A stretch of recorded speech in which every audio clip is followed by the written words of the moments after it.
Bienvenue à toutes et à tous pour cet épisode 2, ou plutôt cette deuxième partie de l'épisode 1, car en effet nous avons tourné certaines séquences en rush, ce qui veut dire que nous n'avions pas forcément l'envie de vous montrer des vidéos qui duraient de 30 à 40 minutes, nous avons donc décidé de scinder les vidéos en deux. Mon collègue Firerock et moi vous souhaitons un merveilleux visionnage, sur ce, bisous à tous.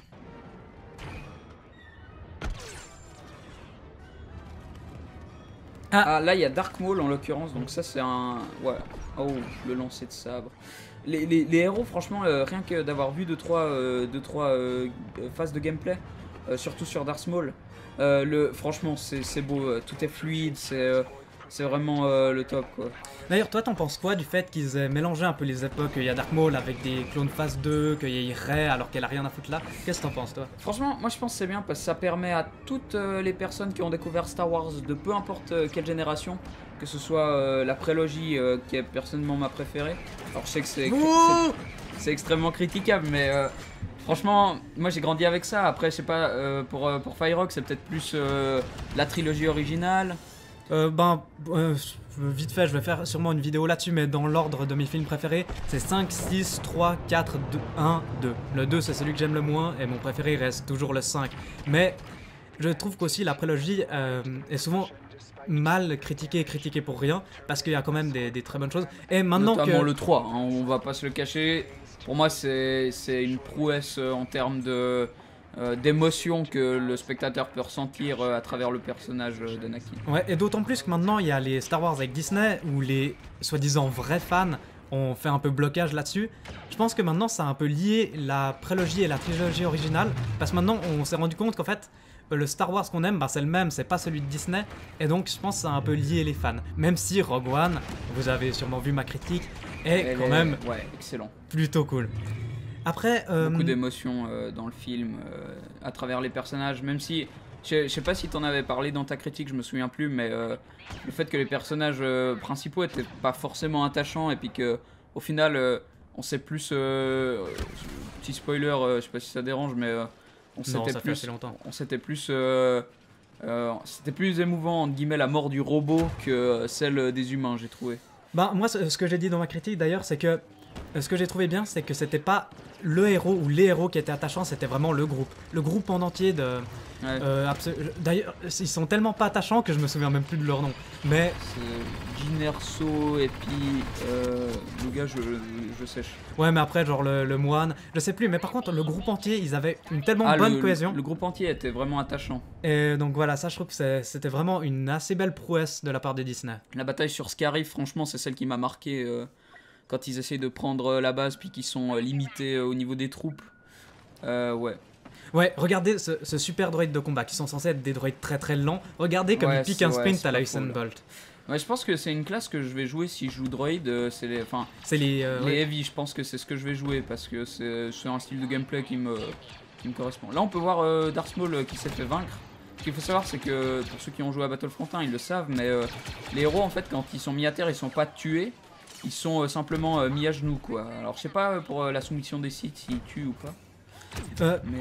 Pour en revenir aux héros qui ne sont pas dans la bonne période d'univers, je trouve que c'est un peu dommage car dans cette période, il y avait tellement de Jedi intéressants qu'on ne voit pas dans les films qu'ils auraient pu utiliser justement et puis faire la promotion de Jedi soit de Clone Wars, soit de Jedi qu'on a vu que dans les comics, et ça aurait pu être vraiment intéressant de mélanger un peu ces deux univers, étant donné qu'en plus que Clone Wars est toujours canon, ça pourrait être intéressant de voir des Jedi qu'on ne voit quasiment que dans les genre des conseils des Jedi du conseil, Plo Koon ou Ki-Adi-Mundi, ou Shakti ou différents par exemple. Différents Jedi comme ça qu'on voit qui sont là dans certains films mais qui n'ont pas un rôle important. Ça aurait pu être intéressant de les voir là. Je pense à ma petite perle alias Terashinube. Putain, alors lui il s'est fait poutrer la gueule quoi, il a pas réagi. Mais qu'est-ce que Terashinube... Ouais, alors à propos des époques justement, je pense que ça ouvre justement, parce que j'avais pas fini ma pensée en fait. Je pense que ça permet à ceux, peu importe leur âge, qui ont découvert Star Wars, de vraiment kiffer le jeu. Parce que autant, quand c'était basé sur la trilogie originale, je pense que vraiment pas tous les joueurs ont vu la trilogie en entier. La preuve, moi, grand fan de Star Wars, j'ai pas forcément vu en entier toute la première trilogie. Alors bon, il y a longtemps. Certes, ça fait un moment quoi, mais je veux dire récemment, je l'ai pas vu, voilà.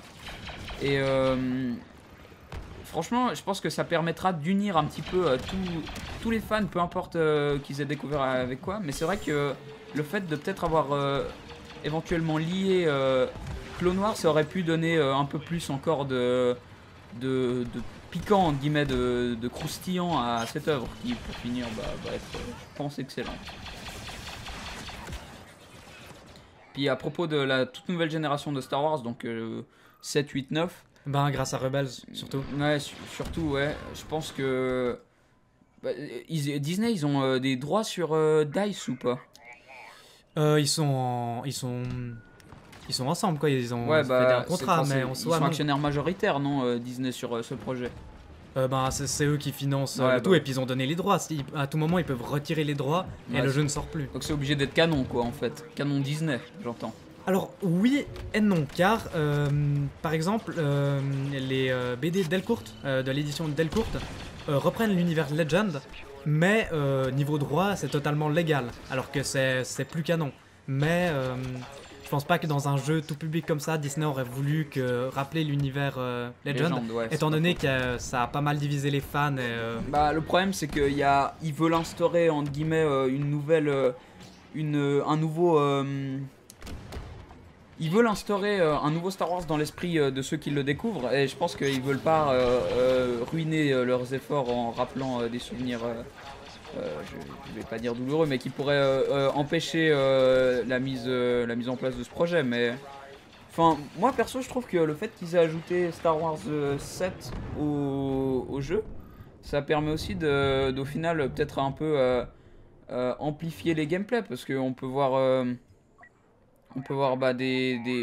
pas mal de choses différentes dans Star Wars 7 qu'il n'y a pas forcément dans les autres Star Wars. Après, je sais pas. Moi, je sais pas trop ce que t'en penses. La prélogie, je suis d'accord. Enfin, c'est super cool. Bah, Jump, c'est mes préférés. Mais la nouvelle trilogie, je sais pas du tout ce que t'en penses, toi, en fait, d'avoir ajouté cela. Je sais pas, franchement, à voir si ça va rendre. Mais je voulais juste en revenir à ce que tu as dit sur le fait qu'il y aura un peu tout type de fans de Star Wars qui joueront à ce jeu. Autant des très vieux fans de 35 ans, autant des enfants de peut-être 10 ans. J'espère qu'il y aura un bon matchmaking, et qu'il y aura un matchmaking surtout, parce que... ça nous fait du Overwatch, non merci. Parce que si c'est pour ressembler au quick play d'Overwatch, avec les 3/4 des gens qui jouent juste pour les kills et qui arrivent pas à en faire... ça serait assez vite dérangeant. Mais à voir, peut-être que je dis ça et puis je serai le plus gros kikou sur ce jeu parce que c'est un gameplay totalement différent des jeux auxquels je joue habituellement et j'arriverai pas, mais à voir. Bon, mais c'est un gameplay qui se prend facilement en main pour avant le 1, avoir après jamais joué à des jeux comme ça. Franchement, ça se prend facilement en main. Après, je pense que vous l'aurez deviné, on va le prendre sur PC, en tout cas moi c'est sûr. Ouais, et par contre, si on me donne une manette, même sur le jeu auquel je joue le mieux au monde, j'arrive rien à faire. À part si c'est une manette de 64. Mais bon, ça c'est un autre débat. Ouais, donc là on peut voir, je sais pas, il y a plusieurs classes et donc il y a plusieurs armes. Je me souviens que dans le 1, il y avait des armes un peu pétées que tout le monde utilisait, comme la E3 de Boba Fett. Je sais que c'était une arme complètement pétée parce qu'elle tirait 3 coups en même temps. Du coup, il suffisait d'anticiper les mouvements de l'adversaire et puis on chopait des kills super facilement.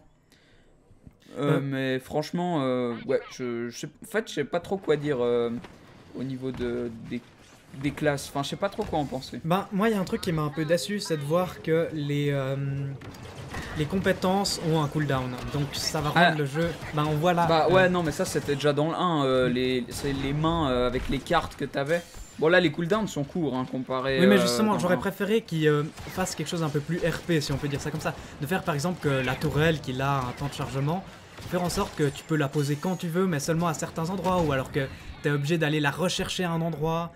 Pareil pour les roquettes, tu as un temps de recharge, mais pendant lequel tu peux plus tirer, ou alors qui est très court, mais tu dois pas tirer pendant ce temps. Ou des trucs un peu plus RP que simplement, ah ben tu dois attendre 3 secondes pour réutiliser tes roquettes, qui est totalement illogique. Alors là, on voit un peu les différentes armes, qui sont vachement classe. Elles sont vraiment pétées de classe. Non, franchement, ouais.